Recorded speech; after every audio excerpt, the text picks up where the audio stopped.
del día teníamos ya programada la visita de la ministra de Trabajo, Ivonne Núñez, a quien le doy la bienvenida y le agradezco por venir hasta acá, ministra. Muy buenos días y bienvenida. Muy buenos días a usted y muchas gracias por esta cordial invitación. No puedo dejar de preguntarle realmente su reacción frente a todo lo que está sucediendo, realmente lamentable, y pues el gobierno nacional en alerta. Bueno, desinstitucionalizar todo el Estado que describió el día de ayer la ministra de Gobierno, la doctora Mónica Palencia, no es tarea fácil. No solo que no es tarea fácil, sino que aquello demanda bastante tiempo. Esto lo digo en base a muchas experiencias estudiadas en otras sociedades.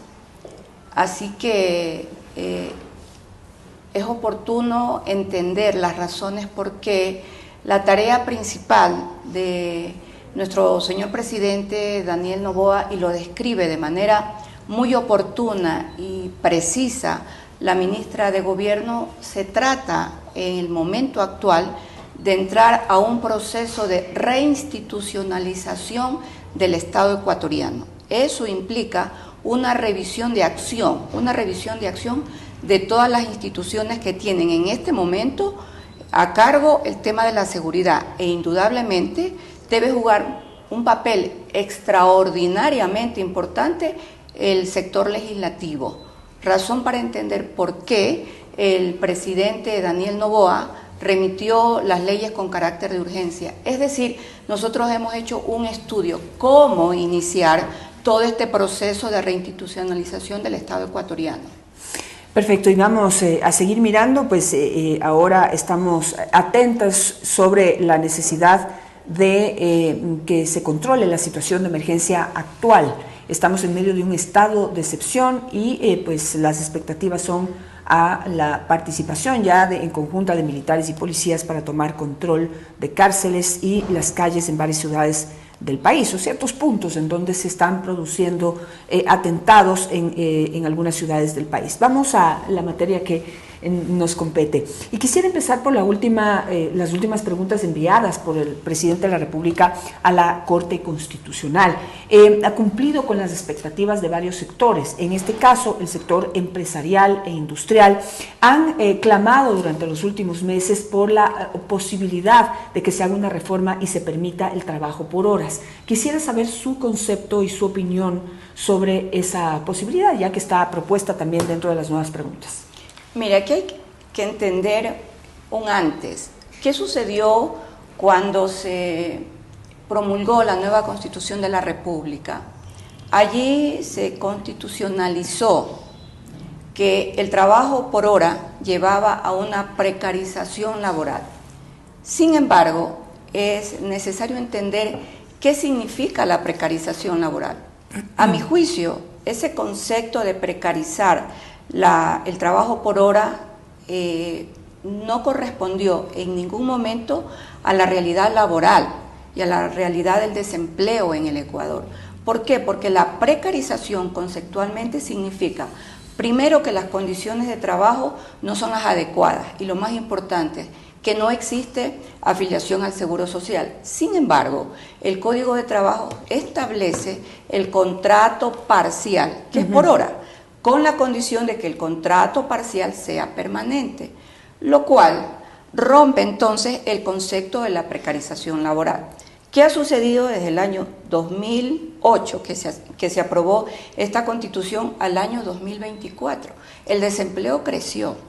Es decir, que esa política que fue implementada en la Constitución no tuvo una respuesta adecuada, primero en el Código de Trabajo. ¿Por qué? Porque el Código de Trabajo tuvo varias reformas, es el código que más reformas ha tenido en el Ecuador, y una de las últimas reformas en el Código de Trabajo fue eliminar el contrato a plazo fijo y se fueron por el contrato a plazo indefinido, bajo el criterio o el concepto que este tipo de contrato iba a mantener una estabilidad per se. Y yo le digo, la estabilidad yo la puedo romper, incluso como trabajadora, la puedo romper a los 2 meses, a los 3 meses, y el empleador también la puede romper. Por tanto, el resultado es que el contrato que fue definido como contrato indefinido para eliminar el contrato a plazo fijo no corresponde a la realidad laboral. Para eso está el artículo 172 y 173 del Código de Trabajo. ¿Qué hace el gobierno del presidente Noboa? Analiza la situación laboral y nosotros decimos como Ministerio de Trabajo, hay que atacar aquí, porque atacando aquí podemos restablecer la posibilidad de activar no solo el sector empresarial, sino también el sector laboral. 180.000 jóvenes comprendidos entre los 18 y los 29 años de edad son parte de la población económicamente activa al día de hoy a ingresar al sector laboral. Y aquí, en los 180.000 jóvenes que hemos identificado nosotros, también se encuentran los jóvenes subempleados. Ahora, ¿qué tipo de normativas se prevén plantear ya a la Asamblea Nacional para poder pasar a esta posibilidad de contratar por horas? Entiendo que puede ser digamos, un trabajador puede trabajar ciertas horas al día, pero todos los días debe hacer lo mismo, ¿verdad? Claro, es una actividad permanente. Es una actividad permanente y eso implica una afiliación al Seguro Social por esas horas que trabaja, correspondiente a lo proporcional de esas horas que trabaja ese trabajador. Me gusta su pregunta, porque la respuesta usted mismo la ha dado. Es verdad, un trabajo tiene que cumplir con un condicionamiento legal que está en el artículo 42 del Código de Trabajo, que es la afiliación obligatoria. Mire usted entonces a dónde apuntamos nosotros. No solo se va a activar la mano de obra, no solamente se va a activar el sector empresarial porque va a dar posibilidades al trabajo, que también nosotros vamos a incrementar los rubros, los ingresos del Instituto Ecuatoriano de Seguridad Social. Es decir, es todo un andamiaje económico y un andamiaje jurídico el que comienza a tener actividad en el campo laboral. No hay que olvidar que la mano de obra y las relaciones laborales son los pilares básicos en toda sociedad, no solo en el Ecuador, los que activan la parte productiva y los que permiten poder identificar el desarrollo económico que tiene una sociedad. Ojalá, es mi aspiración como ministra de Trabajo, que el año 2024 el Ecuador tenga un crecimiento económico que supere el 2%.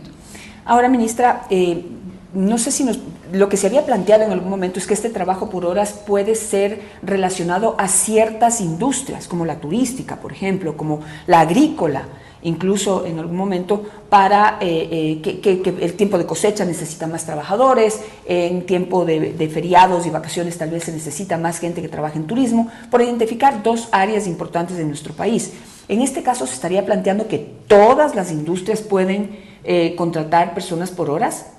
Claro, y cuando usted identifica varios sectores, el contrato de temporada existe en el Código de Trabajo. Lo que nosotros estamos dando es la posibilidad, básicamente, a los estudiantes que ingresan a las universidades para que tengan posibilidades ellos de trabajar y también sostener económicamente lo que significa un proceso de enseñanza-aprendizaje, que es la capacitación y la formación académica que tienen a nivel de las universidades.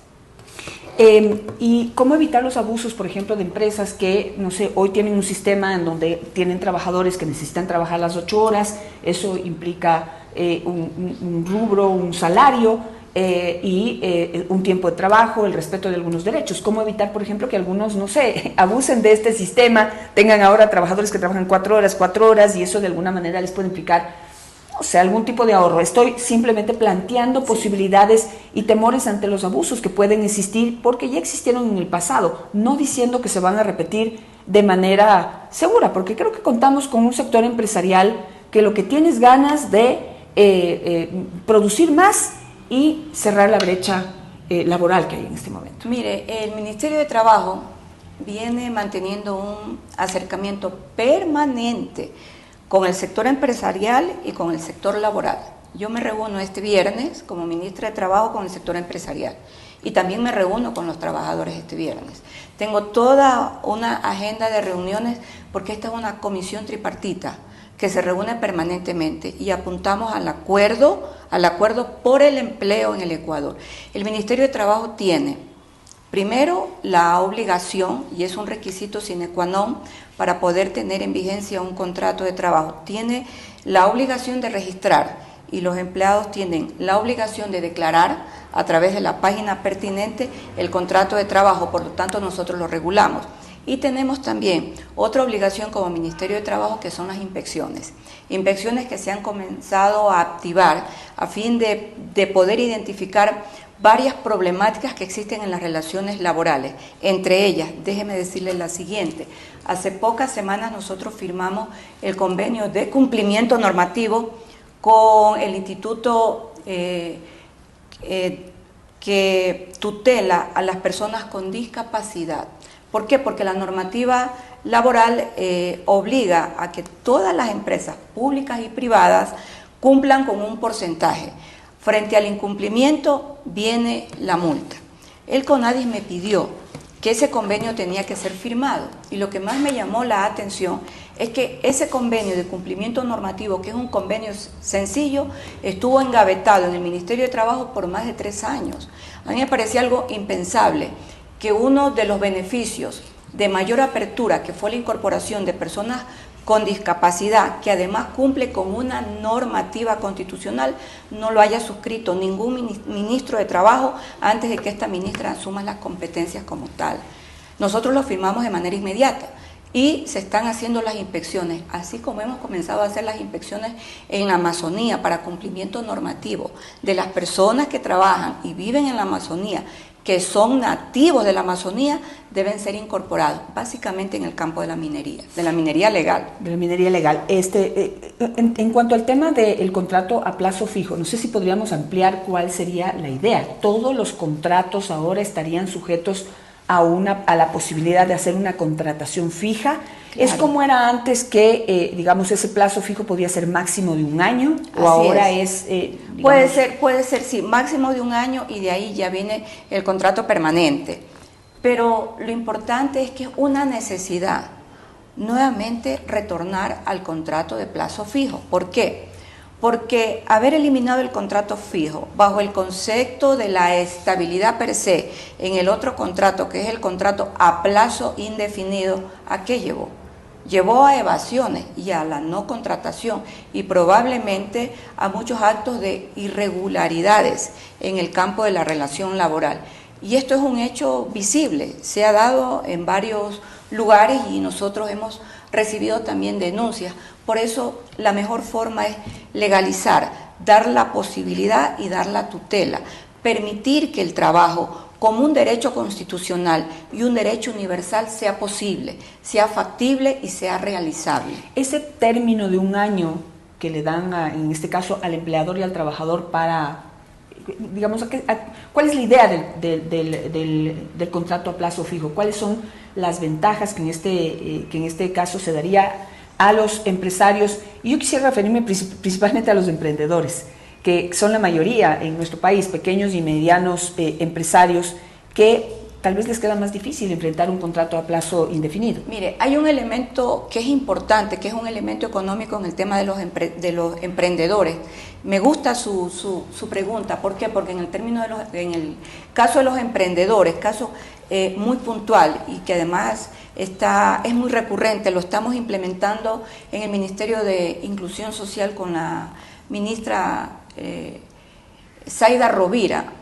No siempre las inversiones que se hacen en los emprendimientos están garantizadas por mucho tiempo. Entonces, 1 año es la posibilidad de ver qué es lo que sucede en el desarrollo de ese emprendimiento, porque se dan casos como hechos fortuitos o fuerza mayor, como lo que estamos viviendo en este momento en el Ecuador con el estado de excepción. Imagínese usted un emprendimiento de hace 3 meses, un caso hipotético, que se hubiese implementado y nos encontramos con este estado de excepción, que además es una necesidad, es un requerimiento, es una angustia lo que vivimos todos los ecuatorianos. Entonces choca esa realidad.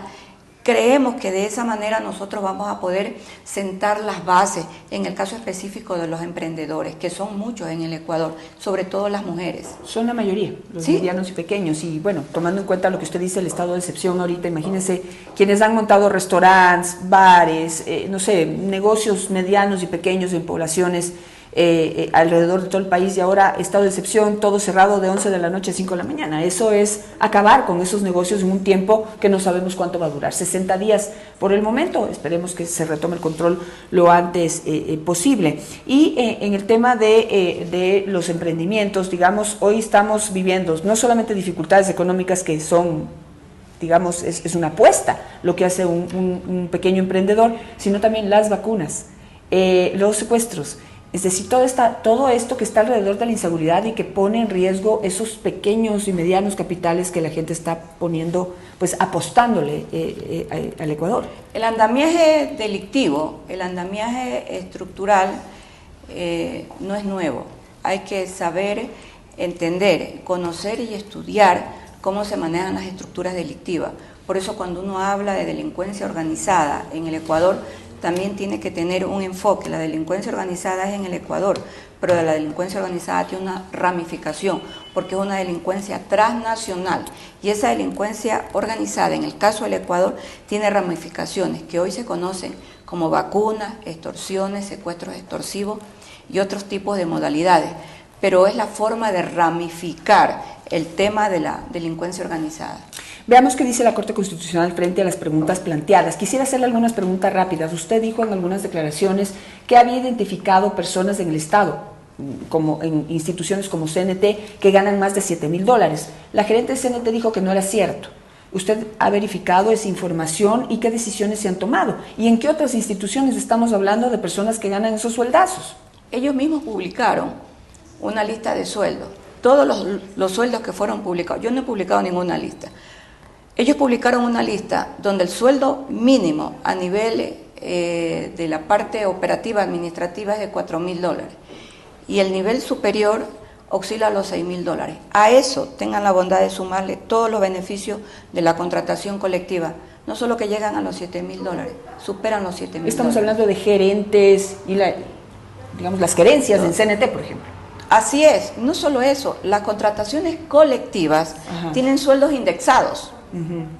Yo fui negociadora de contrataciones colectivas hace mucho tiempo atrás. A mí no se me hubiese ocurrido una situación de esa naturaleza. Sin embargo, el Ministerio de Trabajo está preparando el acuerdo ministerial pertinente.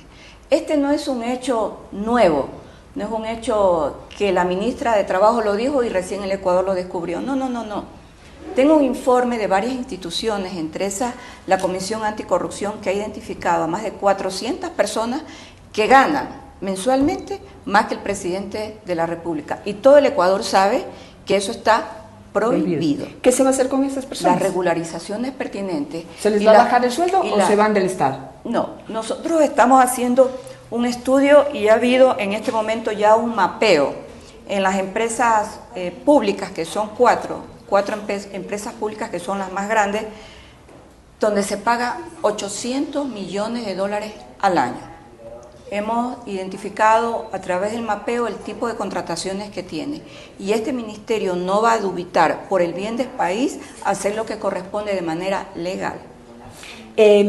Hay también, no sé si esta decisión que usted ha tomado pasa también por los contratos ocasionales. Muchos fueron firmados terminándose el gobierno anterior, pero otros vienen desde el gobierno de Correa. Hay personas con contratos ocasionales que siguen, no sé qué tan útil sea su trabajo, probablemente hay gente que aporta mucho y necesita tal vez un contrato ya más permanente, y hay otras personas que siguen aprovechándose del Estado y teniendo este trabajo, pero ocasional. ¿Esos contratos ocasionales se van a terminar o no? Mire, los contratos ocasionales tienen un requisito, que es una temporalidad. Por lo general los contratos ocasionales son de 1 año. Sin embargo, ¿sabe lo que ha sucedido en las empresas públicas? Todos fueron fracturados.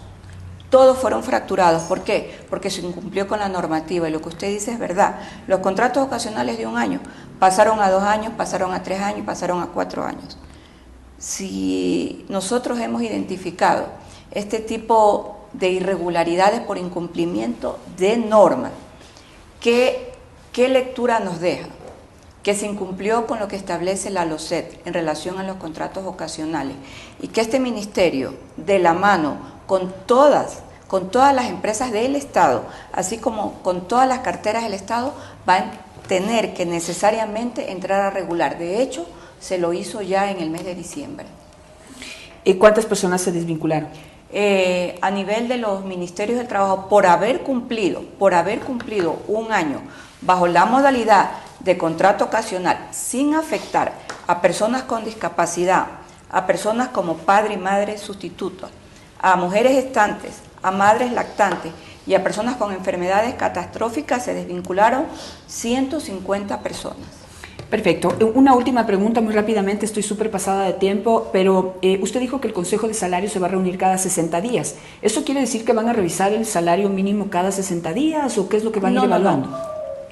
Lo que identificó este Ministerio de Trabajo es que el Consejo de Salarios solo se reunía finalizando el mes de noviembre y iniciando el mes de diciembre. Como tenían fecha tope para fijar el salario básico unificado, que era el 5 de diciembre, creí conveniente, lo conversé con los representantes del sector empresarial y del sector de trabajadores, que no era la forma de poder analizar nada absolutamente técnico enviado por el Ministerio de Economía y Finanzas y por el Banco Central. Usted no puede analizar informes técnicos en menos de una hora.